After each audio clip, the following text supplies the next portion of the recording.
Colleen Ballinger just ended her entire career with nothing more than a ukulele, because it turns out that responding to incredibly serious accusations with a song is not the best approach, and yes, I am being serious. Colleen Ballinger has found herself swarmed with accusations of inappropriate conduct with her young fans. This includes sending intimate clothing to a child, spreading the legs of a teenager on stage in front of hundreds, manipulating her fans into attacking and silencing her accusers on her behalf, and essentially trauma dumping in group chats with her fans. And after remaining silent for weeks, Colleen has released easily the single worst YouTuber apology in history. Unironically, Colleen has been on Broadway, and yet I'm pretty sure that this video is going to be her legacy. Though right away, there are two major themes to this statement that I want to debunk before really getting into it, which are either people are bringing up the past in an effort to ruin me, and, well, I didn't intend on harming anyone. And here's why that doesn't work. The only person who is sharing their experience for the umpteenth time is Adam McIntyre, who has become the face of those speaking out about their experiences with Colleen. But he didn't start saying anything about her recently until someone else shared their experiences in a video that heavily featured Adam's story, at which point he seems to have decided that since he was brought back up, he has a right to share his story on his terms. But nearly everyone else involved in this situation, they are sharing their experiences for the very first time. I mean, in every other major case, you're talking about people who had these experiences as teenagers and felt unable to share their experiences until now as adults when the conversation was already being had. If we were talking about adults in their mid-20s doing this, I might raise an eyebrow. But people who were teenagers at the time that have consistently said they didn't even fully understand what happened to them at first, I'm inclined to give that a pass. Also, yeah, intention can be very important to look at when talking about someone's actions, but so is the impact. If you don't remotely care about how your actions affected people solely because you didn't have a malicious intention, then that's incredibly lame. I do think it's a good excuse sometimes, but it's not a get out of jail free card, especially for a pattern of behavior with children. Am I sad that there are some fans who feel betrayed? Yes.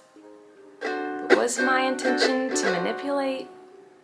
No. It doesn't really matter what my intention was, because it seems as though everyone's already decided. And if intention is all that matters, then what does that say about Colleen's intention when making this video? Though, let's get into that. So I wasn't joking before. Her response to accusations of child abuse was a song. She really went, I was accused of inappropriate behavior towards children, here's how I'm the victim. In this video, there's a constant pattern of Colleen saying that the accusations aren't true, but no one cares about the truth. A lot of people are saying some things about me that aren't quite true. Doesn't matter if it's true though, just as long as it's entertaining to you. Right? All aboard the toxic gossip train. You're chugging down the tracks of misinformation. But she never actually refutes any specific claim. She also plays the victim constantly. Let me tell you, it's not very fun to have millions of people all over the world call you the most vile, horrendous, disgusting, life-ruining words that a person can be called. And brings up in her chorus, yeah, that's right, this apology video has a chorus, that her reputation is gone and we should be ashamed of that. The toxic gossip train steamroll over someone's reputation. Toxic gossip train, hop on board but close your eyes, otherwise you'll realize that the train is made of lies and that person you despise maybe didn't deserve to die, but hey, at least you're having fun. Again, she doesn't address a single specific claim at any point of her video, but expects us to feel ashamed for criticizing her and we should believe that we were lied to. That's not how that works. She also completely downplays arguably the most serious accusation against her. I'm not a predator, even though a lot of you think so, because 5 years ago I made a fart joke.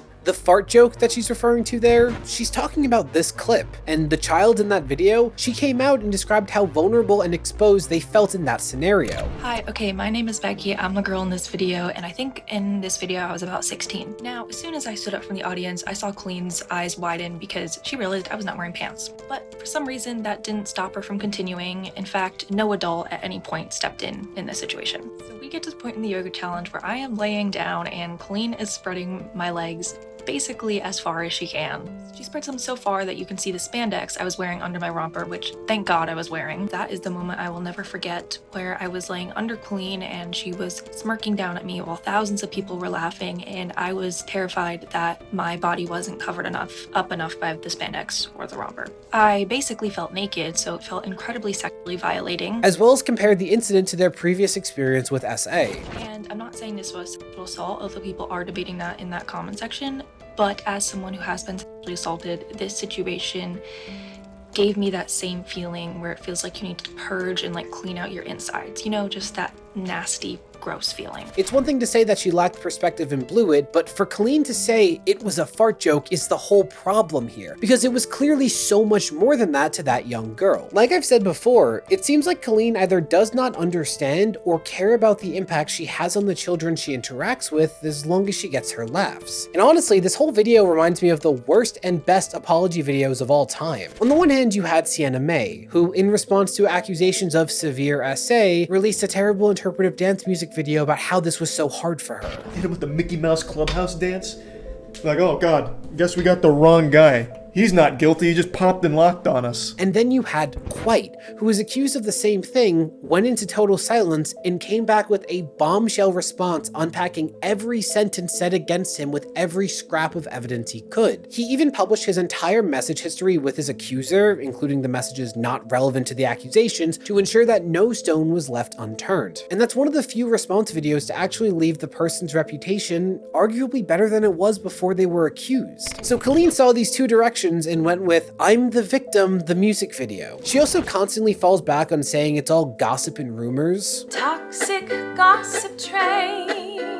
These rumors look like facts if you don't mind the gaps. When there is literally photo or video evidence of nearly every claim made against her. That's the exact opposite of gossip, but okay. She also complains about her past being used against her when those are just your actions, dude. Look, I do think bringing up stuff from years ago can suck, and I generally don't approve of that, but this has come out before and she swept it under the rug. And it came out that she leaked her messages with Adam, a teenager, to a teenage YouTuber to allow them to release the messages to the public, because doing it herself would harm her image. In her video, she says that she didn't want to make the video because she respected me, she respected my mother, and here she is, manically messaging people to get them to do it instead of her. And she goes on to send my entire message history with her to get them to leak it. Not to mention, like I said, it takes time to process certain things, especially when you're a child. You're not talking about a bitter ex who brings up stuff from the beginning of a years-long relationship. Like, it's not the same thing, dude.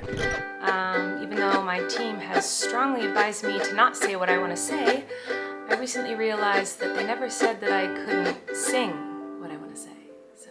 Colleen, you're making it impossible for me to decide if this is a documentary style video or more off-the-cuff commentary, because what the hell is wrong with you? They didn't specifically say you couldn't sing it because it's so obvious that that's the worst way to handle this. Like, did you talk to a single person before you just went off and did this? Because I don't think even your toddlers would have signed off on this, dude. Like, think of how many YouTubers this chick is friends with, and she didn't get a second opinion?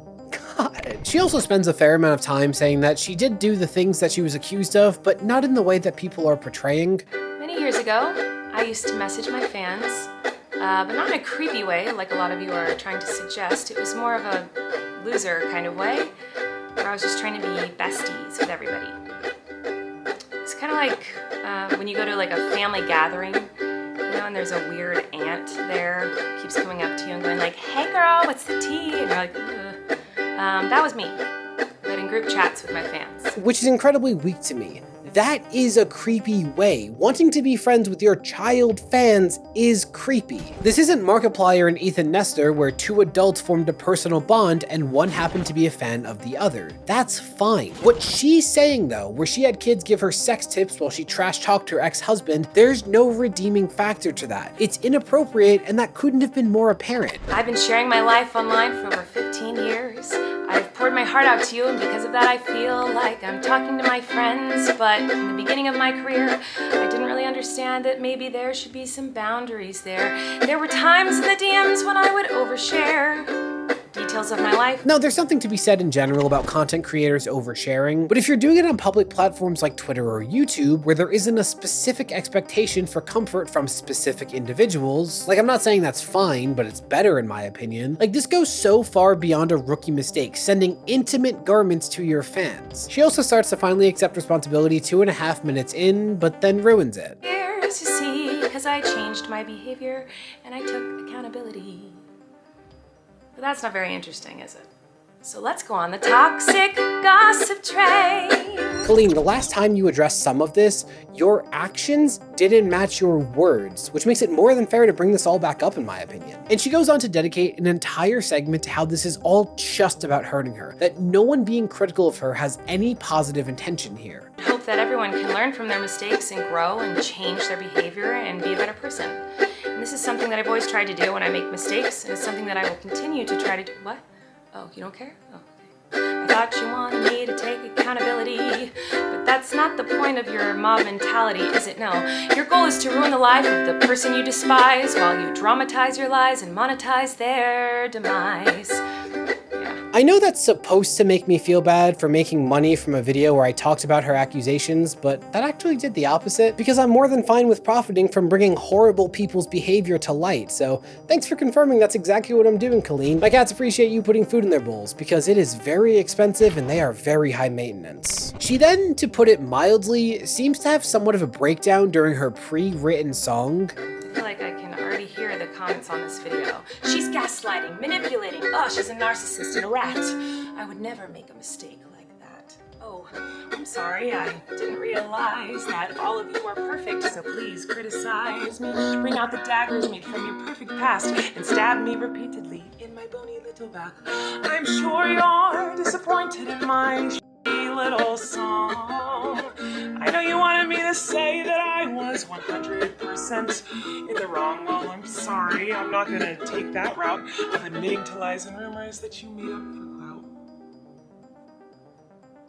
Hey everybody, I found someone new to harass. She did some things that I do not like in her past. So everybody gather around, cause we're about to attack. But not based on facts, oh no. Your loaded lethal weapon is your fingers on the keys. You don't need any armor when you can hide behind a screen. So shoot me down quick, with a click and bam. Your reputation's deceased.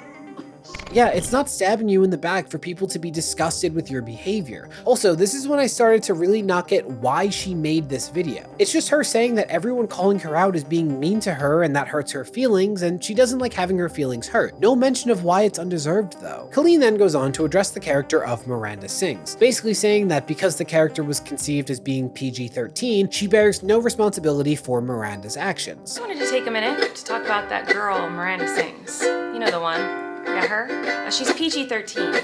It says that on my website, and it's always been that way. I didn't realize it was my responsibility to decide what was appropriate for every kid to see. I've always relied on parents to decide if they're comfortable with their families watching my YouTube videos or coming to my live shows. The problem with that is, the majority of complaints against her content as Miranda involves her interactions with children on stage. Like, this kid reaching into her pants for a snack is clearly not 13, not like that would make it any better, and this girl being a teenager doesn't improve what Colleen did to her. She is fully missing the point here. Also, if Colleen relies on parents regulating their kids so heavily, then why do all of her stage shows feature a segment where she separates children from their parents, gets them on stage, and then embarrasses them in front of hundreds of people? Oh. She then goes on to address the claim that she's a child groomer. The only thing I've ever groomed is my 2 Persian cats. I'm not a groomer. I'm just a loser who didn't understand I shouldn't respond to fans. The problem isn't that you're responding to fans. You're allowed to do that. In fact, that's a great thing to do. The problem is that you're not responding as Colleen Ballinger, the YouTuber, but instead as anti-Colleen, as she put it. And that's kind of my main issue with this whole response. She seems to be intentionally missing the point of why people are criticizing her, so she's acting like everything she does down to taking a breath is being scrutinized when that's not the case. And even after every problem in this video, she still insists she's taking accountability. I still felt it was important to come on here and defend myself a little and take accountability. when she has refused to address even one specific claim against her and downplayed the majority of them. And she spends so much time trying to guilt people. I never had any bad intentions, but I do feel like I get saying that you should be left alone after you respond to the best of your ability and it's still following you months or years later, and that has happened to creators, but this is her first response to this mess, and yet she's focused on going, woe is me. She then goes on to stop recording, but then changes her mind out of passion. actually, you know, I do not believe for a second that that wasn't scripted, but whatever. And then in an incredibly tone-deaf moment, she shows off how good she is at singing with the classic whoa. whoa. And that falls in the middle of her desperately saying that good people also make mistakes and should be afforded grace in such circumstances. Sometimes people make a mistake and it doesn't make them a horrible person. Whoa. Sometimes people can make a mistake and they're still a good person. Crazy, I know. But again, that's not the problem. And she has another breakdown while saying that everyone's lying about her while still not providing any specific examples of how. Sometimes people can make a mistake and you don't have to take that mistake. Oh no, and twist it up and grind it and add some lies to it and pulverize it and stab it with knives and ruin a life. And she ends her video just as defensively. What do I know? Me, right? Now here's the thing, if this video came out in 6 months, horrible concept aside, I might have been sympathetic. We've all seen examples of creators having their entire reputation ruined because of their past after demonstrating change and genuinely trying to make things right. And I'm sure that straight up sucks, that people will never let you move on from your past, but that doesn't apply to Colleen. Sure, some of the stuff with Adam does, maybe, but leaking his DMs when he was a minor, or putting children in suggestive positions on stage, asking your fans for sex advice, and the countless inappropriate messages resurfaced from her group chat, all of that is just now coming out and has not been addressed at all. So her only showing concern about how her behavior affects her and not those sharing their experiences is wild. I mean, even people who were initially sympathetic for Colleen have expressed that this video completely changed that for them. Or, well, I saw comments saying that, but Colleen has been very busy with her delete button. But what has the response been otherwise? Well, I think this video has the single worst like ratio I have ever seen from someone this popular. And basically everyone who's ever posted a video to YouTube has criticized or expressed shock at Colleen's actions. So there's that. But particularly, those who have shared their experiences with Colleen have spoken out in response to this. Adam McIntyre streamed his response to her video, but summed up his thoughts quite well on Twitter, saying, "As much as Colleen discredited and made fun of me, I'm glad her video did one thing, show you all exactly the type of evil woman she is, that a lot of us have experienced over the past few years behind the scenes. The mask has slipped. Everyone meet the real Colleen Ballinger." He also has been retweeting and platforming a lot of the tweets responding to Colleen, including a screenshot allegedly from her infamous group chat where she invites her fans to a sleepover. Yikes! Though afterwards, he hilariously responded with a song of his own, or more specifically, he does a call and response to the points she makes. And Becky, the young girl who shared her experiences with Colleen on stage, she expressed quite a bit of outrage as well, initially tweeting, "I haven't watched it, but I have one thing to say before I do, and it's directly to Miss Colleen Ballinger. You, Colleen. Anyone who knows me knows I spent years being this woman's biggest supporter. You know as well as I do that I never would have taken to the internet to post this story unless it hurt me deeply and I wanted others to not go through what I did." She then took to TikTok after seeing the video in order to vent her frustrations. To Colleen, since apparently you cannot have like a normal discussion and you need to bring songwriting into these things, I also have a ukulele. If you need me to sing you a song about why it wasn't just a fart joke and why I felt violated as a fan of yours. I'm not very good at songwriting or singing, but you know, I wouldn't be invalidating other people's trauma for 10 minutes. So therefore it would probably be a better song than whatever the hell this is. And while there are people defending Colleen, good luck finding an example of that isn't being ratioed by an insane amount. But what's next for Colleen? Well, quite frankly, I don't see how she recovers from this. Truly, I think this response was worse than saying nothing and ignoring it. With how serious the accusations against her all are, she doesn't really get to go, actually, here's how I'm the victim, but I won't address a single claim. Though if nothing else, at least we can look forward to Shane Dawson topping Colleen in his next apology video, complete with a full musical number featuring a verse from Chris Brown and R. Kelly. Because if there's one thing we can count on, it's that these people can always stoop lower. But, oh, also, since Classic Smosh is back, please do a parody of this. I need to see... Wait, what's that? Oh, they already predicted this years ago? That's awkward. But...